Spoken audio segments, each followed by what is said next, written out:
Are you recording now? Okay, we're recording. Are you recording now? We are. Yeah, we made that joke before you got on.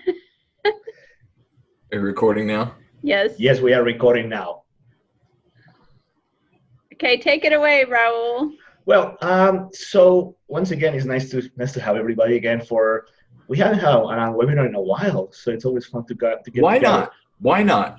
I don't know, Ian. I think it's your fault. I'm just gonna. I will take the blame. So what did I do wrong? Not calling us for a meeting. I think that's what you did wrong. This is one of the things is we always agree that this is a good idea. You know, yesterday I was thinking about it. I said to myself yesterday, you know what? This should be something that's a regular basis, like once a week, or even for a half hour, 45 minutes, or like every other week. But it should just be. There doesn't need to be a script. There doesn't need to be it's never scripted. Yeah, I mean, we should just once a week for half hour, 45 minutes, just record and share and share. Come in with a topic, but we don't do it. Why? I don't know. It's not in the calendar. That's the thing is, like, when they just write out, tell everybody that we're gonna have another chat in 2 weeks, and that's it. That we just can't do it culturally, or is it just everywhere people are just busy and? We're not ARA, so we got time. It doesn't fit in our traditional model of what we should be doing, maybe. Yeah. Yeah, but we're not ARA, so we're good. So we can do this. No, actually, I mean, I really wanted to have, because I promised, in a way, I kind of promised my grad students this was going to be part of their supplement, the support materials. And it's this whole thing about getting research off the ground. And that's what I wanted to talk, because I see students really struggling, and I see it's not just master's students or undergrad students, and doctoral students struggling to get research off the ground. Yeah. And I personally thinking that one of the reasons people are struggling, it's actually journals. And let me explain real quick. It's that when you look at the research report, you look at a journal article, it's so pretty. Or you look at the book chapter, it's so pretty.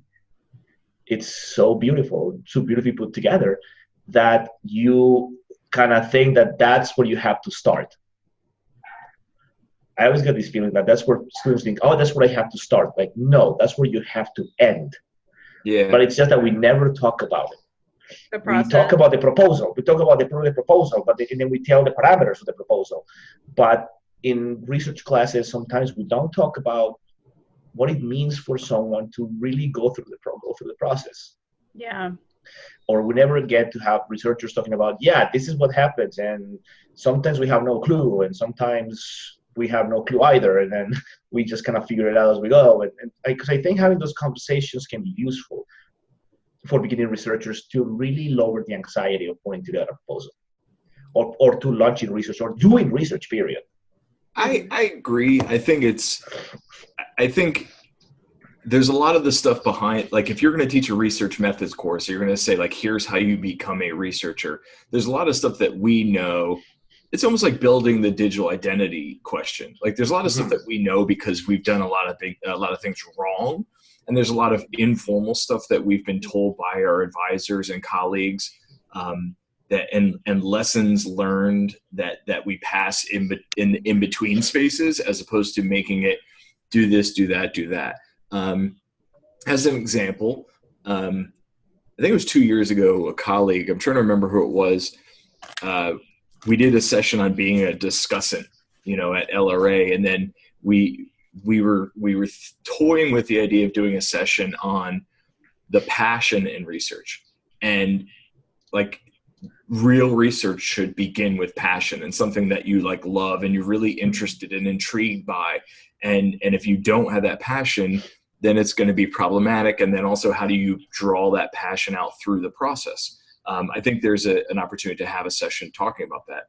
And then the other big piece of advice that I've gotten in the past, in addition to where do you start and where do you end, is keeping it small. Lori Henry told me, one of the best pieces of advice that I got was that just keep it small, keep it simple, because it normally is going to get big on its own. So if you can know what you're going to do, stay focused, and keep it small, then as things metastasize, you can stay on top of it. Yeah. Are you talking about doing a pilot study, or just starting with a question, or letting it unfold organically? I think I think there is a definite need to pilot stuff. Yeah. No one told me that. I accidentally fell into that in my dissertation, but I think there's a need to pilot stuff. And I just gave that advice to 2 or 3 colleagues that are in doc programs now, and they were like, thank goodness you told me that, because I just did I said, you're already in the classroom now. You have students. Do a quick pilot, either just informally and anecdotally pay attention to what's happening, or since you're there, permission everybody and get a publication out of it. But, do a pilot test and see what this thing looks like. But I think it's a lot of times we think about, or at least I think about research, and I'm like, oh, we could add this, we could add that, we could add all these layers to it. And while we're in it, we'll do all these extra things and examine these things. And it's like, no. Like, keep it super simple, keep it basic. Yeah, I think that's the key, because and sometimes I think I'm teaching the course, and they come out with proposals and they start thinking of these things that are either really, really out there, or really, really, and I think it's important in that sense to talk about the difference between keep it small in size, and keep it small and keeping it tiny in reach or in like possibility, because sometimes they confuse small in the size and actually the topic, that sometimes it's so tiny that there's nothing you can do with it. Yeah. And that it becomes more of the same, which is kind of like one of the, let's say for me, as when I teach research methods, is trying to get students out of the mindset of doing more of the same. Question for you. And yes. It's only because I'm dealing with this now with my pre-service students. We're talking about lesson planning and unit planning and backwards design, and we're trying to make sense of it all. And it's the first semester out of 4 semesters. So it's their first time really thinking about planning, and there's this focus on like activities as opposed to cognitively, what are you going to have students do? Yeah. Totally. Do you see parallels in thinking, is it being naive to a certain extent, or just not understanding? Is it the same sort of thing where you're thinking about lesson planning and unit planning, and you see people that have a 35-minute lesson, they want to do like everything? It's like, no, you can't do everything. You need to focus. Or, do you see parallels between that and the research question? Yes. That's interesting. Yeah. And I'll say why, because that is how I try to begin approaching the research phenomenon when I work with, especially in this case with in-service teachers in the master's program. I always begin by telling them there are certain things you're already doing as teachers that can be easily translatable or extrapolated to what you do when to do research. You have to do observations because you're always keeping track of your students. You just call it assessment. But assessment is an ongoing observation about what's going on and what's happening and changes. You're always talking to people. You have parent-teacher conferences. That's in a way, sometimes a parent-teacher conference it's just another form of interviewing, because you need to get information, you need to get data from people, and learn about what's going on about the students in this case or the participants. There are so many parallels, and I think that, because that's the thing with teachers, it's difficult to get them in their research mindset, because they think that research is something that has nothing to do, or that research is just doing field work. And they don't understand that there is more to research than just doing field work, and there is also getting informed and looking for evidence and reading and being aware of the literature and how the literature can inform practice. So I see the parallels, because I think especially we're going to be, and in the case of Colombia, there is a big push for the idea of teachers doing research. If we're going to do that particular thing of teachers doing research, we need to introduce teachers to the mindset and understand, yes, you have to wear a different hat, so to speak, if you're going to go from being a teacher to being a researcher. But it doesn't mean that whatever skills you already have as a teacher are going to be rendered useless when you become a researcher. A lot of the things we do when we do research are things that for teachers are second nature. We just need to let them know what they can use when they move into the field. So I definitely see the parallels, and I think, because again, we need to make research approachable.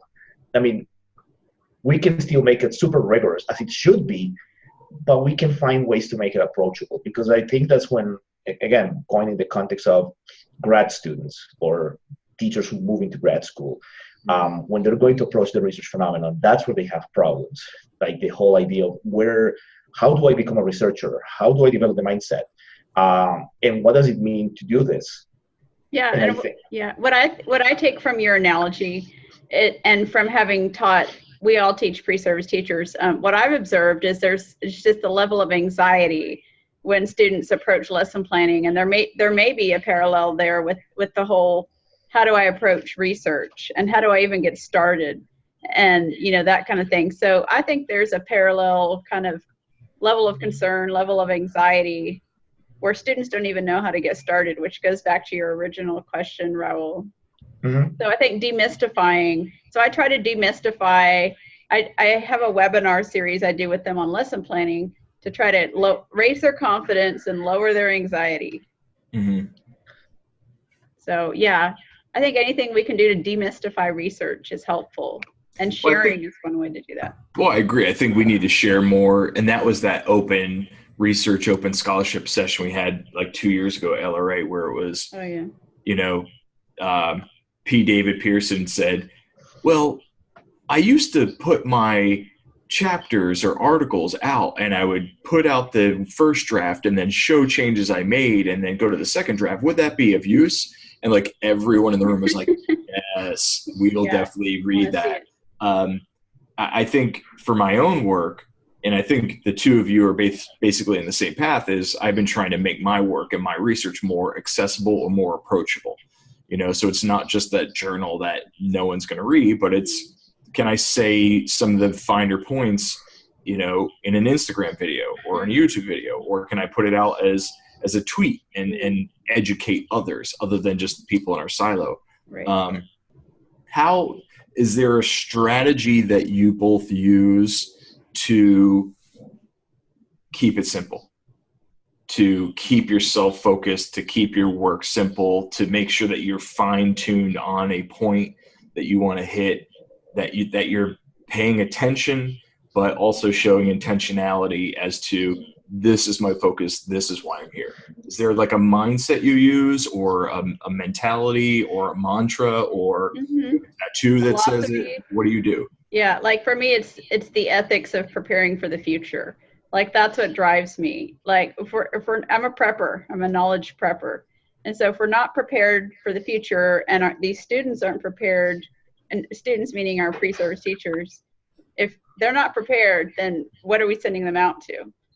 That kind of thing. And then the ripple effect of that into the K-12 space. Not saying they get everything they need from us, but they certainly, we want them off in the right direction. Mm-hmm. So that's what motivates me. My work is about teacher education, digital, that kind of thing. So how do we do this well? So to me, it goes back to ethics. I don't know about y'all.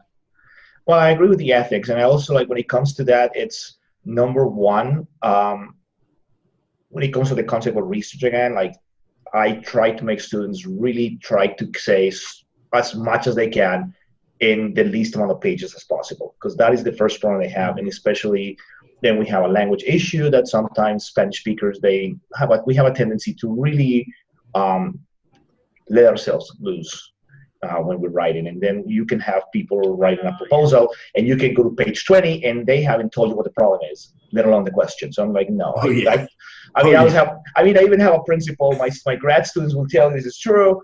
It's on video, and you can ask any of my grad students, they'll tell you it's true. I say, if you haven't, the statement of the problem shouldn't be longer than 3 pages. If you cannot tell me your problem in 3 double-spaced pages, you have a problem, which is you don't have one. Yeah. Because otherwise you start rambling.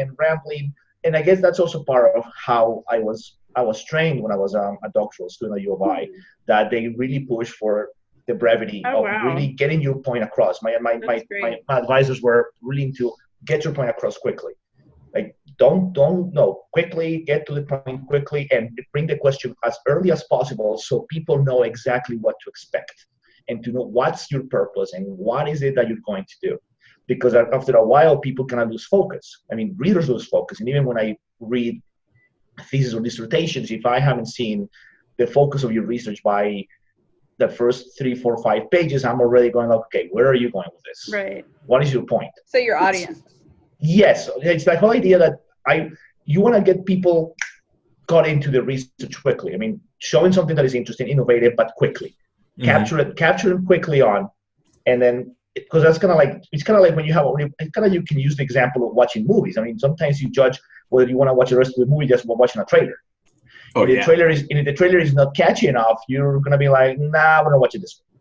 Or if the trailer really gets you like, oh yeah, hey Fandango, can I get tickets now? I mean, that's where you're gonna be. So that's thing number one. And thing number two, I think, is and I'm trying to do that, is let students know that contrary to popular belief, experienced researchers don't got it all figured out. Mm-hmm. It's that over time you learn to deal, and I actually am remembering 2 years ago at LRA when they had the integrated research review that they were looking at this 3D piece in Nashville, and I remember listening to Jennifer Raul talking about dealing with the uncertainty of research. And for me, that's key. It's one of the things that we need to do is we need to tell young researchers, no one's got it figured out at first. It's like it's not that. Right. The big names in qualitative research, the big names in our fields, it's not that they got it all figured out. It's that they know how to navigate uncertainty better than we do. Mm-hmm. Mm-hmm. I mean, what makes them who they are, it's their track record, their history, but that over time they learn that it's okay if you don't got it figured out at first. That's why you work. That's why you're working on this, and that's what you do. You start small, and you start, as you said, you start letting it grow. Mm-hmm. But understanding that research is things are going to change, and accepting that as a normal part of the ebb and flow of research. But that's the part that's complicated because students they sometimes come to the class expecting to have it all figured out, but in the first weekend, and they're like, no, this is going to change. And it's going to get better, and some days you're going to get lost. You're going to have to start from scratch. You're going to have to scratch all over again. I mean, God knows how many drafts for dissertations we wrote. I mean, and we know that. And then when you're done, you go back. You're like, oh. And you go back, and you're like, you go back a few years later, and you're like, did I write this? Yeah. Yeah. So is it okay? Is it appropriate to conduct research, finish a draft, send it out, get it published, or send out the manuscript for publication, and you don't fully understand it in the draft? Like, not your loss, but like, I feel like I just sent out a manuscript, or I'm about to, and I'm like, okay, there is more to say about this story. Yeah. But this is one part of the story I have to say first. So let's get it all, and just the process of writing and analyzing, like, we get it all out. You have a due date. You're like, okay, have it all out. I've said this story, and now that I've said categories, let's get it out, see what the reviewers say, and if it sticks, it sticks. But if it doesn't, you go back to the well. But you sort of like, let's get this chunk out. Let's compartmentalize the thinking. And once that's out, we can build off of that. I think that's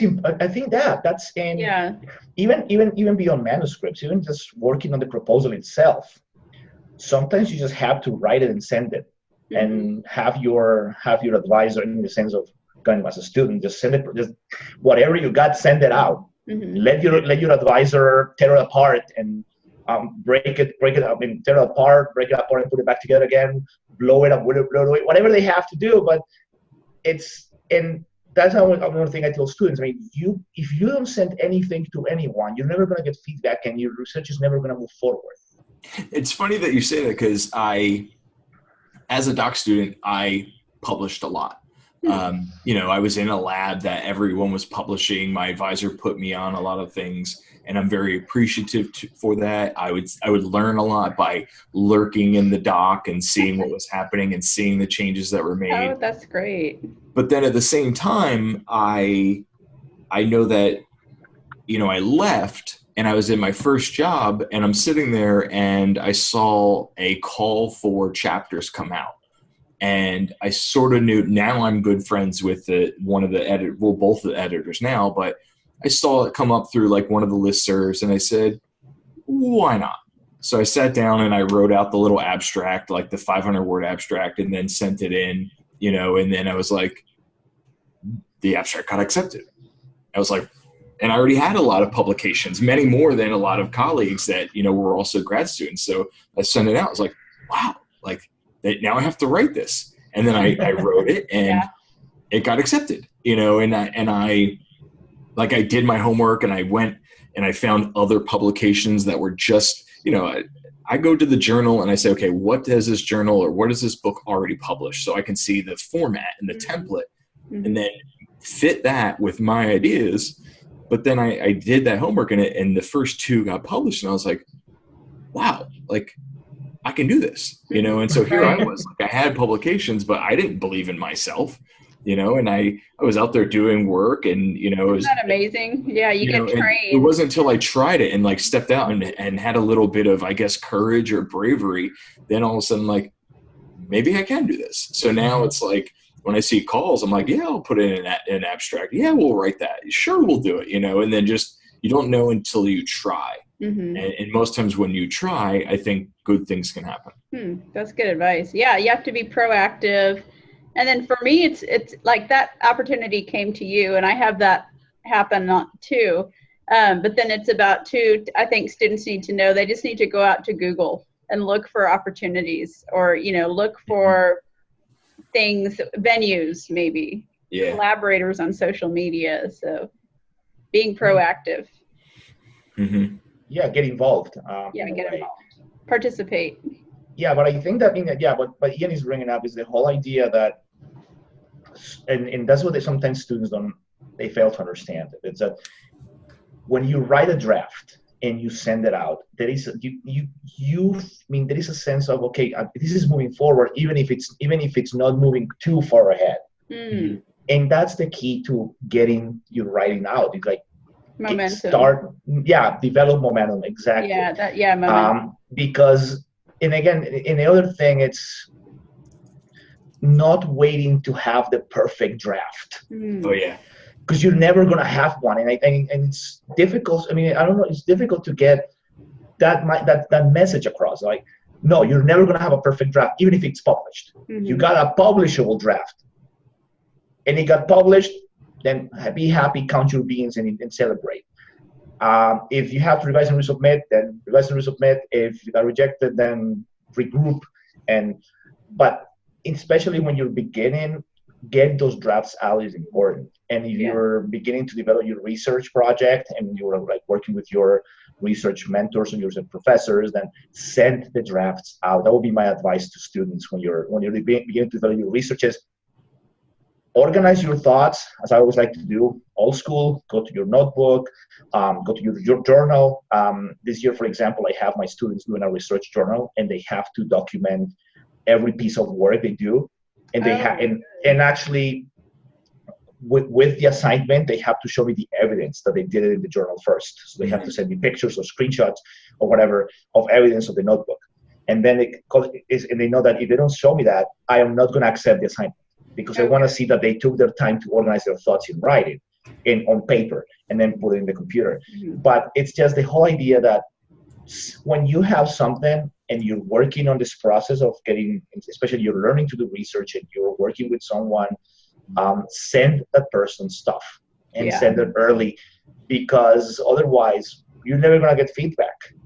And you're not going to go from 0 to 60 in 2 seconds. That's not going to happen. You cannot go from 0 to finished without any feedback.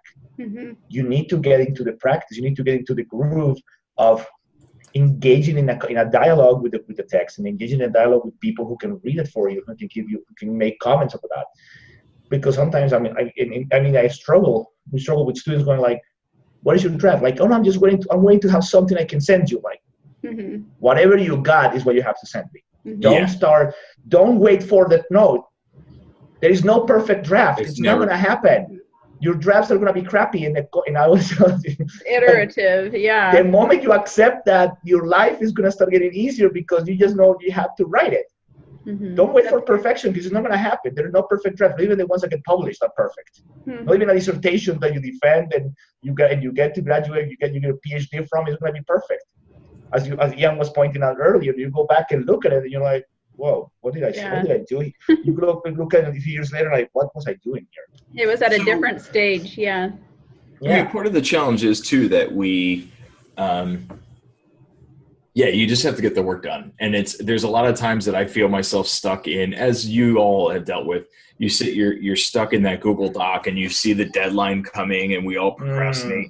And that's when you get in, you're like, move things around, like slash and burn. I don't care, and I'm slashing and burning because you cannot be wed to any point in there. No. I want to take a step back and think about the confidence question. I mean, it's the three of us were out there. We're sitting here on a YouTube video talking about unscripted materials, and so we are risk takers. I was, as you were talking, I was thinking back to the friend that I talked about earlier, the first editor that I really sent something to, and this individual, basically, we were talking about doing some upcoming work, and this person said, yeah, but you're brave. Like, yeah, but you take risks. And I'm like, but am I? But then also, it's not about me. Like, if I am where I am and there's things I have to do and things I do well and things I don't do well, but for our colleagues that there's no way that they're going to do any of this stuff, or they have that hesitancy, or, I've got colleagues that are like, I don't like standing in front of crowds and talking. And I was like, you do know what we do. Like, so right. With the publishing and the research side, how do you deal with that confidence? Like, how do you build that confidence? How do you get over that? What do you do? For me, when I was a doc student, I kind of had a bumpy road. I had some life challenges, but then in the end, I thought about, like, it's bigger than me, like the research I was doing.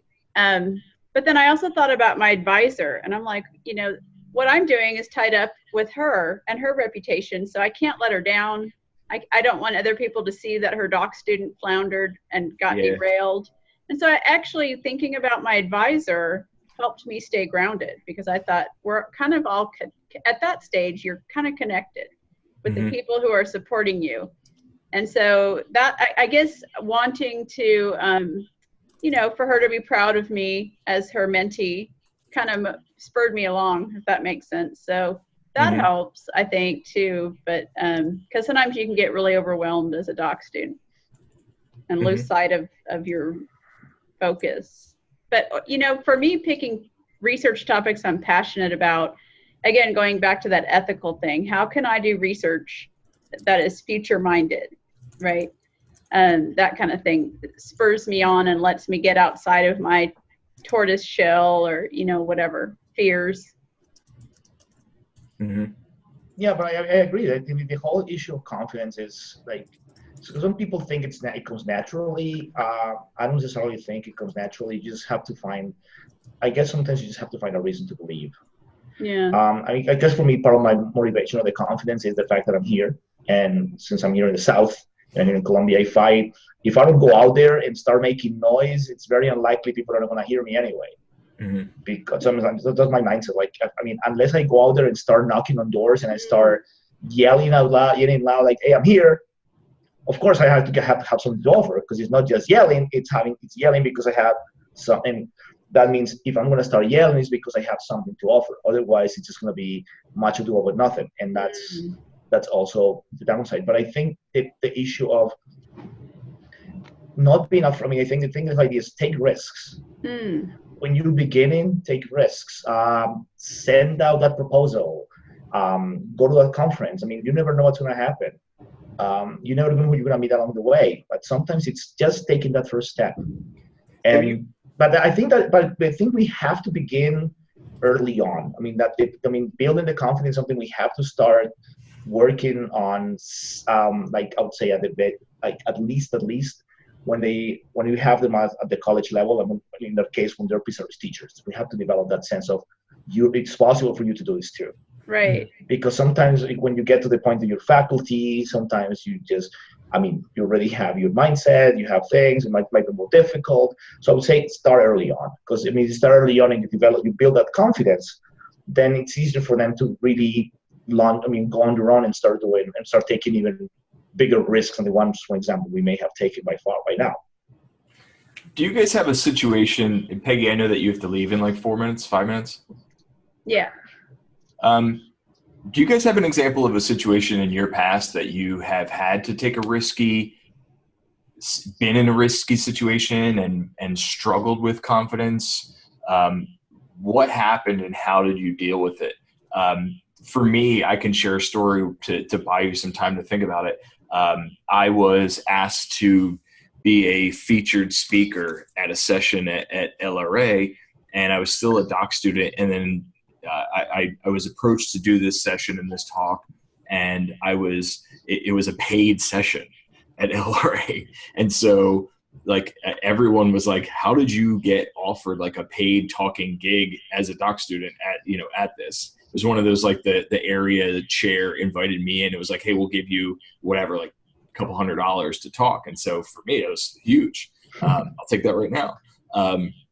But one of the things that, I went into, and I was all nervous. I'm like, I'm a doc student. Like, who am I?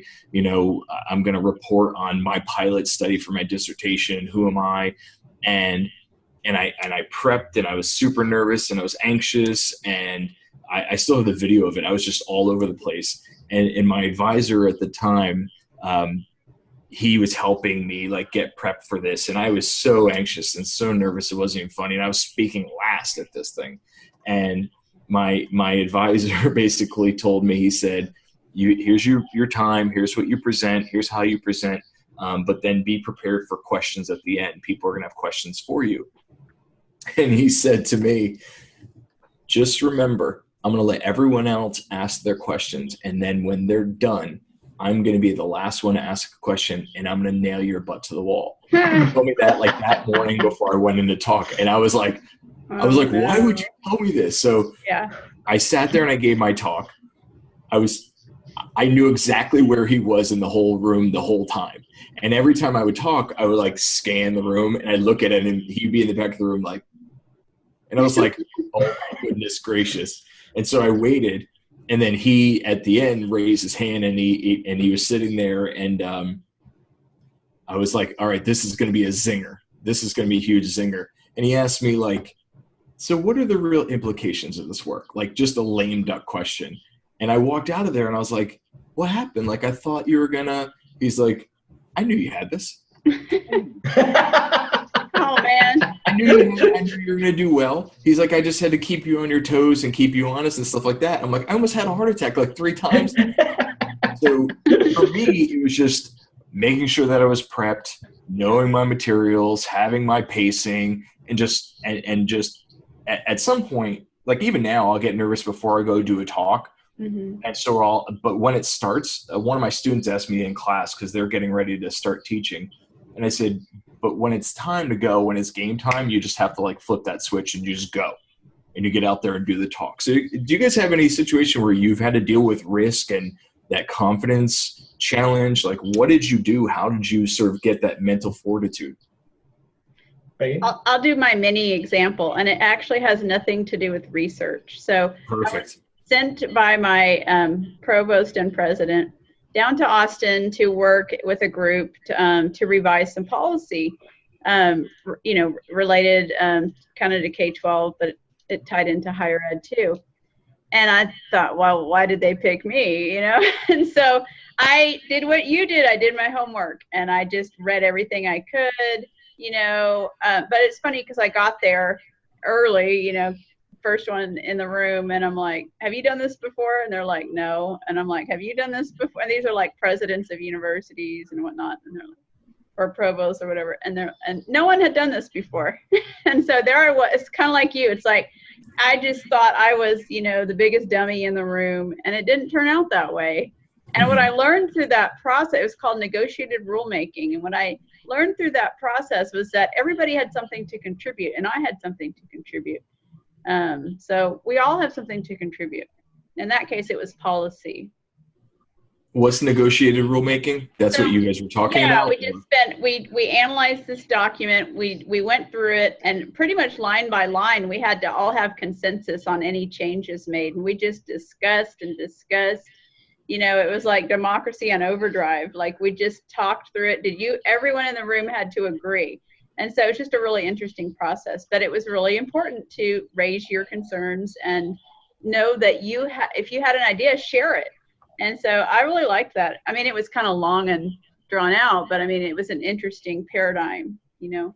So did you have any like things that you would tell yourself or habits that would get you through those anxiety moments and stuff like that? Yeah, I just said, you know what, you have a knowledge base and just share that. I mean, you don't have to like say last night I read or whatever, just share what you know. And so I ended up sharing about what I know about online and digital and that kind of thing. So just, it goes back to the funds of knowledge, which is kind of my thing.